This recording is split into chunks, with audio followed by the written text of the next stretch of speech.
نحمده ونصلي ونسلم على رسوله الكريم۔ سورہ بنی اسرائیل آیت نمبر 1۔ اعوذ باللہ من الشیطان الرجیم، بسم اللہ الرحمن الرحیم۔ سبحان الذي اسرى بعبده ليلا من المسجد الحرام الى المسجد الاقصى۔ پاک ہے وہ ذات جو اپنے بندے کو رات کے کسی حصے میں مسجد حرام سے مسجد اقصی تک لے گئی۔ الذی بارکنا حولہ، کہ جس کے ماحول کو ہم نے بابرکت بنایا ہے۔ لنریہ من آیاتنا، تاکہ ہم اسے اپنی نشانیوں میں سے دکھائیں۔ انہ هو السمیع البصیر، یقیناً اللہ رب العالمین کی ذات بہت سننے والی، بہت دیکھنے والی ہے۔ گزشتہ سورہ نحل کا جو اختتام ہے وہ ان جملوں پر ہوا کہ وَاصْبِرْ وَمَا صَبْرُكَ إِلَّا بِاللَّهِ، آپ صبر سے کام لیں، اور جو یہ کافر آپ کو پریشان کر رہے ہیں آپ اس سے تنگ دل نہ ہوں۔ یہ جو سورہ ہے یہ ایک طرح سے اس صبر کرنے کا صلہ ہے کہ جب بندہ صبر سے کام لیتا ہے تو اللہ تعالیٰ اس صبر کا پھل عطا کرتا ہے۔ اور اس لحاظ سے بھی کہ جب کفار مکہ رسول اللہ صلی اللہ علیہ وسلم کو بہت زیادہ پریشان کر رہے تھے تو اللہ رب العالمین نے ایک عظیم الشان واقعہ وہ برپا کیا۔ اللہ کے نبی صلی اللہ علیہ وسلم کو رفعتوں سے اور عظمتوں سے نوازا، تو ایک لحاظ سے آپ صلی اللہ علیہ وسلم کی تسلی کا سامان کیا گیا کہ آپ ان کی پریشانیاں جو یہ کر رہے ہیں آپ کے ساتھ معاملات، اس سے آپ دامنگیر نہ ہوں، دیکھیں ہم نے آپ کا کیسے مقام اور مرتبہ بلند کیا ہے۔ تو سورہ بنی اسرائیل اس کے دو نام ہیں جو معروف ہیں، ایک تو وہی جو یہاں پہ لکھا ہوا ہے بنی اسرائیل۔ اس کا نام رکھنے کی وجہ یہ ہے کہ آگے دو واقعات کا بیان ہے جو بنی اسرائیل سے متعلق ہے، جس میں انہوں نے اللہ کی نافرمانیاں کی ہیں، تو اللہ رب العالمین نے انہیں لوگوں کے ہاتھوں تباہ و برباد کیا ہے اور ذلت و رسوائی کا سامنا انہیں کرنا پڑا ہے۔ وہ دو واقعات آگے آ رہے ہیں، تو اس لحاظ سے اس کو بنی اسرائیل کہا جاتا ہے سورہ کو۔ دوسرا اس کا نام اسراء بھی ہے، بعض نسخوں میں سورہ اسراء اس کا نام لکھا گیا ہے۔ تو دراصل یہ آپ صلی اللہ علیہ وسلم کو جو اللہ رب العالمین نے بہت سارے معجزات میں سے ایک معجزہ معراج کا عطا کیا ہے، یہ اس کی طرف اشارہ ہے، اس کی وجہ سے اس کا نام اسراء رکھا گیا ہے۔ یہ بات ہم تقریباً جانتے ہیں کہ جو معراج کا سفر ہے وہ دو حصوں میں تھا، ایک یہ کہ مکہ سے لے کر مسجد اقصی تک تھا جس کو اسراء کہا جاتا ہے، اور ایک مسجد اقصی سے پھر آسمان دنیا تک، سدرۃ المنتہا تک، اللہ تعالیٰ سے ہم کلام ہونے تک، تو یہ سارا جو معاملہ ہے اس کو معراج کہا جاتا ہے۔ دونوں کو اکٹھے بیان کر دیتے ہیں تو معراج کہا جاتا ہے، الگ الگ بیان کرتے ہیں تو اسراء اور معراج کہہ دیتے ہیں۔ تو بہرحال یہ اس لحاظ سے بھی اس کا نام رکھا گیا ہے۔ اب یہ جو واقعہ ہے معراج کا، کچھ حصہ تو یہاں پر بیان ہوا جو اسراء سے متعلق ہے کہ اللہ کے نبی صلی اللہ علیہ وسلم کو مسجد حرام سے مسجد اقصی تک کا سفر کرایا گیا،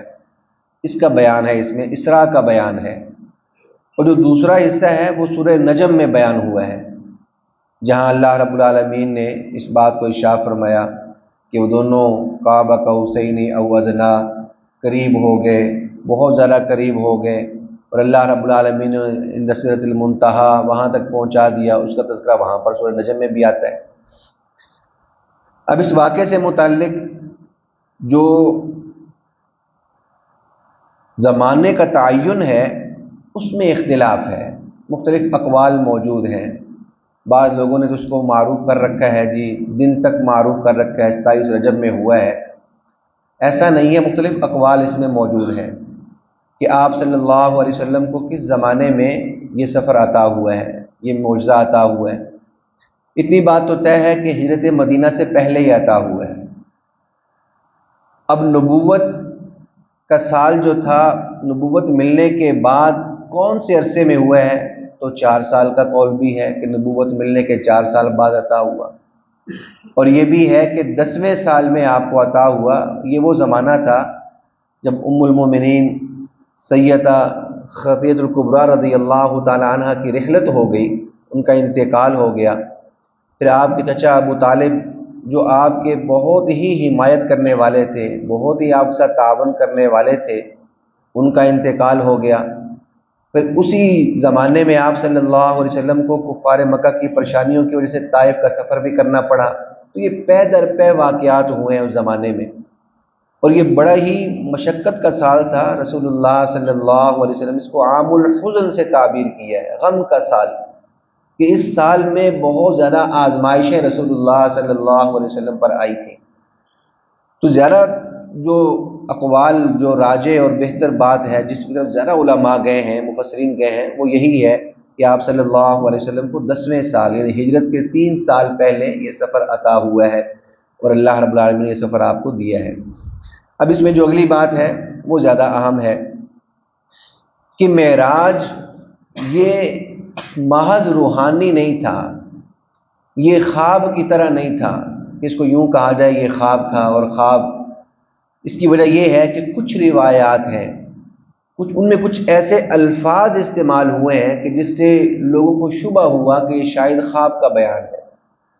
اب اس معراج کو بیان کرنے والے تقریباً 40 سے 45 صحابہ اکرام رضی اللہ تعالیٰ عنہ ہیں جنہوں نے معراج کو بیان کیا ہے، اور اس میں جو اکثر روایات ہیں ان میں جو الفاظ آئے ہیں، استعمال ہوئے ہیں، وہ خواب سے متعلق نہیں ہے، وہ آپ صلی اللہ علیہ وسلم کے جسم مع روح سے متعلق ہے، کہ آپ روح مع الجسم، جیسے انسانی جسم ہوتا ہے ویسے ہی آپ نے یہ سفر کیا ہے۔ ایک تو یہ کہنا کہ یہ خواب تھا، جہاں روایات سے یہ بات میل نہیں کھاتی، وہاں پر قرآن پاک کے اسلوب سے یہ بات میل نہیں کھاتی، کیونکہ اللہ رب العالمین جملہ ارشاد فرمایا سبحان الذی اسریٰ بعبدہ، پاک ہے وہ ذات جو اپنے بندے کو لے گئی۔ اب اگر یہ خواب سے متعلق تھا تو یہ خلاف واقعہ بات نہیں ہے، یہ کوئی غیر معمولی بات نہیں ہے کہ جس کو یوں بیان کرنا پڑے پاک ہے وہ ذات جس نے یہ کام کیا۔ اس لیے کہ خوابوں میں تو ہم سب لوگ کہیں نہ کہیں نکل جاتے ہیں، دنیا کی سیر ہو جاتی ہے، یہاں پاکستان میں سوئے ہوتے ہیں، کسی اور ملک میں پہنچے ہوتے ہیں، تو خواب کا آنا یہ غیر معمولی نہیں ہے۔ رات کے کسی حصے میں جسم کے ساتھ، روح کے ساتھ اس دنیا کی سیر کر لینا، وہاں سے کوچ کر جانا، ایک جگہ سے دوسری جگہ پہنچ جانا، وہاں سے آسمانوں تک پہنچ جانا، یہ ایسا معاملہ تھا کہ جو غیر معمولی تھا۔ اس غیر معمولی معاملے کو بیان کرنے کے لیے اللہ نے جو اسلوب ارشاد فرمایا وہ یہ سبحان الذی اسریٰ بعبدہ، پاک ہے وہ ذات کہ جس نے یہ معاملہ کیا جو اپنے بندے کو یوں رات کے کسی حصے میں مسجد حرام سے مسجد اقصی تک لے کر گئی۔ اب اس معراج کی سفر میں آپ صلی اللہ علیہ وسلم کو مختلف واقعات جو ہے وہ ظاہر ہوئے ہیں، اس کی تفصیلی روایات، مختلف روایات جو ہیں وہ بخاری میں، مسلم میں، مسند کتابوں میں موجود ہیں، وہ چونکہ ہمارا موضوع نہیں ہے، لیکن اتنی بات اس پر ایمان رکھنا ضروری ہے کہ یہ جو معراج کا سفر ہوا رسول اللہ صلی اللہ علیہ وسلم کا یہ ایک عظیم الشان معجزہ ہے، اور یہ وہی بات ہے جس کو میں عرض کرتا ہوں کہ قرآن پاک پر ایمان لانا یہ اس کا ایک حق ہے۔ اب دیکھیں یہ جملہ آ گیا، اللہ نے اپنے نبی کو، اپنے نبی صلی اللہ علیہ وسلم کو یہ سفر عطا کیا، اب دماغ میں یہ بات نہیں آتی،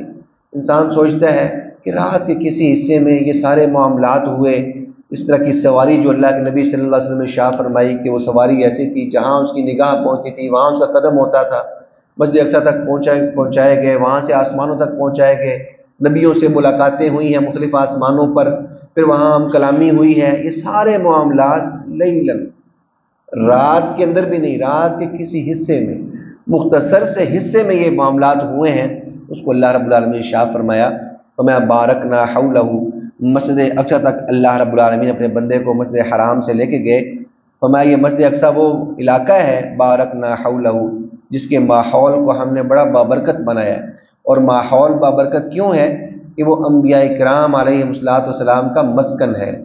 انبیاء کی سرزمین کہا جاتا ہے ملک شام کو، تو یہ جو علاقہ ہے یہ انبیاء کا مسکن رہا، ہزاروں انبیاء کرام علیہ السلام وہاں پہ تشریف لائے، آپ کے وہاں پر جو ہے وہ مدفن ہیں، آپ کے وہاں پر قبور ہیں، تو بارکنا حولہ۔ اور روایات میں یہ بھی آتا ہے یہ پورا علاقہ ہے، یعنی مسجد یہ مکہ سے لے کر یہ جتنا مسجد اقصیٰ تک کا علاقہ ہے، یہی وہ مقام ہے جہاں پہ حشر برپا ہوگا۔ تو یہ اس کے بڑے عجیب جس کی جو واقعات ہیں، عجیب جو چیزیں یہاں پر ہیں، اس لحاظ سے فرمایا بارکنا حولہ، ہم نے اس کے ماحول کو بابرکت بنایا، لنریہ من آیاتنا، تاکہ ہم اللہ کے نبی صلی اللہ علیہ وسلم کو، اپنے بندے کو اپنی آیات، اپنی نشانیاں دکھلائیں۔ انہ هو السمیع البصیر، یقیناً وہ ذات جو یہ کام کرنے والی ہے، اپنے محبوب نبی کو لے کر جانے والی ہے، وہ بہت سننے والی ہے، دیکھنے والی ہے، اس کے قبضہ قدرت میں سب کچھ ہے۔ اللہ رب العالمین مجھے آپ کو تعلیمات اسلامیہ پہ عمل کی توفیق عطا فرمائے۔ وما علینا الا البلاغ المبین۔